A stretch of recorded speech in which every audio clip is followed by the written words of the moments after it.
Hey guys, Lindsay here in one of many videos that I'm hoping to share with you throughout the season for container gardening and tips and tricks in your garden. I put a lot of containers through the season, so I'm just hoping to take all those ideas, share them with you, and hopefully inspire you to put something together for yourself, for your home, or for your yard.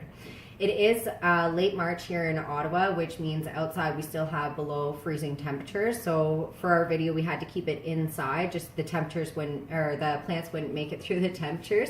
But the reason why I'm putting this planter together so early is because through my work, Hanson Ottawa, we have a booth at the Home and Garden Show, and one of the displays in particular really needs that softening effect from a container or from plant material.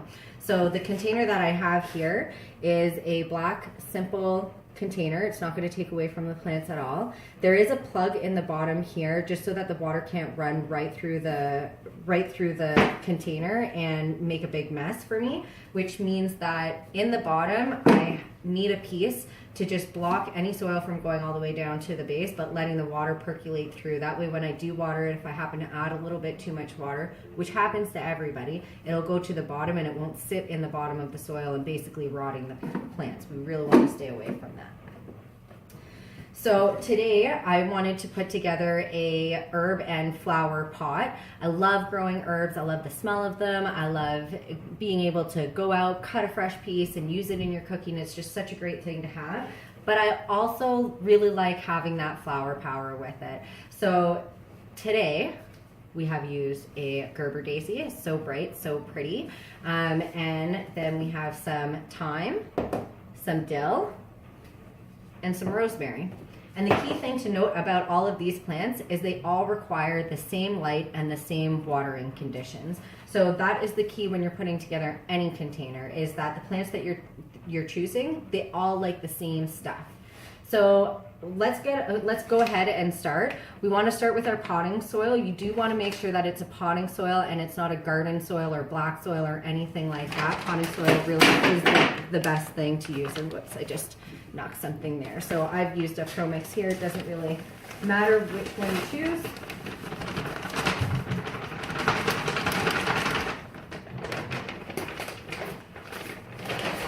And I'll just put that right there. So I just like to make sure that there's no clumps in it. This one is already a little pre-moistened, so you don't have to worry about that. And you don't want to put like a whole bunch of water in it. You want it moist, not wet, is the difference in here. So I didn't fill it all the way to the top, and it's one of the first things that you want to make sure that you don't do. You don't want to fill it right to the top when you still have the plants to put in, but also too when you're going to water the container, if you fill it right to the top with soil, then it's just going to spill out and make a huge mess. So we don't want to do that at all. So then we're going to go ahead and we're going to add our plants. So these containers are a little interesting in the sense that you can't just smush them. You know how regular plants, you just smush them, and actually I just broke the pot there, which is fine. So what we're going to do, get this plant to come out like this, and sometimes it's a little trying and you want to be careful. You don't want to be hauling on the plant really to get it out, but you need to get it out there. And we can actually, I just pulled off a piece of that root right, or the pot right there, and I can see the roots are not so great. So what I'm going to do here, and this is just a normal part of planting in containers or in your gardens. You have to work with whatever pot the grower decides to put it in. And so I just broke it all apart there. Here, it's really stuck on the bottom there. So again, just because I don't want to disturb the roots too much, you can see in here the roots are really good, but they're not like twirling around and around and around. So you want to make sure to be careful when you're taking this apart, not to totally rip apart the roots. And they're strong, they're healthy, they're not black, which is a great sign as well. And there we go. So you can see that's a nice root. Common practice is to take this and rip it all apart, but it's not twirling and twirling around the base of the plant. So you really don't want to do it all that much. And you can see that the dill is a little floppy doppy anyways. So we're just gonna take that, put it in there just like that. And then I think we'll take, so you can see already this plant you just have to push it like this. It has a different kind, it's just a plastic, regular green container, so you really just have to smush it, hold it by the base, shake it, pull it out, good to go. And again, you can see the roots, they all look really good here. None of them are twirling around, so you really don't need to start pulling them out and, you know, shaking them up, so that it makes it a harder transplant for the plant, really. They'll start growing out. So it'll be okay. Put this right in there. Perfect.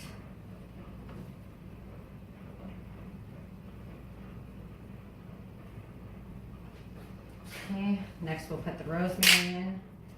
Oh, it feels like this one will come out a little bit easier. And again, just because of the type of plant this is, the dill is more delicate. The rosemary is too, don't get me wrong, but you can kind of hold on to it a little bit different and then shake. Oh no, but it's still not gonna come. So we'll just break apart some of this container like we did for the dill, very easily. So you have to, oh yeah, so you didn't need to do it as much. Again, just have a quick look at those roots, see how much they're twirled around or not twirled around. They're good to go. Right in there. Just want to perk this guy up a little bit. Oh, see, I already like the texture of how that's working out. And then, like, they're all pretty much in the same height, but you can see just that soft texture in the back from the dill. It's just so nice, and it makes it so light in and around there, so that's great. So the next one we'll put in is thyme. Whoops, break that apart because we already know it's not going to come apart, which is fine. Oh yeah, so this one especially, look at this. The roots are not crazy well developed, and I realize that thyme has smaller roots than maybe what a rosemary plant would. It's not as woody or whatnot, but you really don't want to be damaging the roots on this. It will shock the plant more than if you were to just go ahead and put it in. It'll have a much easier recovery time. So I'm just going to push this back for a second just so that I can lift this up here. My trusty bowl, because now what we're going to do is we're going to fill it in with the rest of the soil that we have here.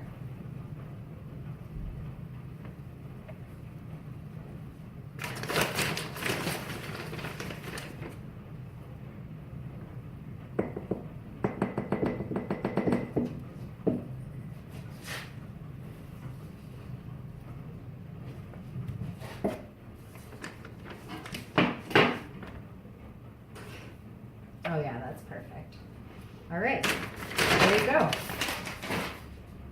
Didn't take much at all. And then again, like for this, so I have one leaf down here. I'm just gonna cut that off after, just because it's covering up too much of the thyme, and I want the thyme to come out and be a little bit prettier.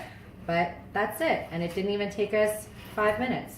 So that's perfect. And again, just a little bit of area at the top there, so that when you water it, it doesn't make a huge mess.